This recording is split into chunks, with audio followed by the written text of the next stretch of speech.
Good morning from tassel cafe. ফার্স্টেই please ভিডিওটা like করে দিও, ভালো লাগলে কমেন্ট করো অ্যান্ড পসিবল হলে শেয়ার করো।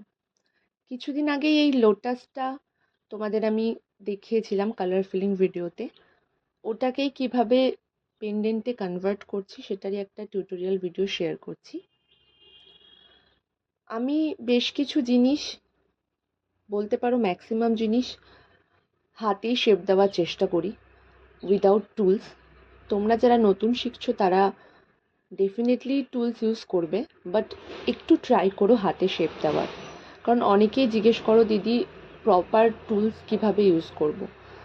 সত্যি কথা বলতে তোমরা আমার টিউটোরিয়াল ভিডিওতে দেখে থাকবে আমি খুব একটা টুলস ইউজ করি না। হ্যাঁ, কিছু কিছু জিনিস অবশ্যই টুলস ছাড়া পসিবল না, সেগুলো ডেফিনেটলি টুলস দিয়েই চেষ্টা করবে। বাট হাতে চেষ্টা করলে আই থিঙ্ক তোমাদেরও একটা এক্সপিরিয়েন্স হবে। বাকি পেন্ডেন্টটা আমি কালার ফিলিং ভিডিও অবশ্যই আনার চেষ্টা করব। তোমরা সাথে থেকো অ্যান্ড অবশ্যই জানিও এটা কীরকম লাগলো। দেখা হচ্ছে পরের নেক্সট ভিডিওতে। আপাতত থ্যাংক ইউ।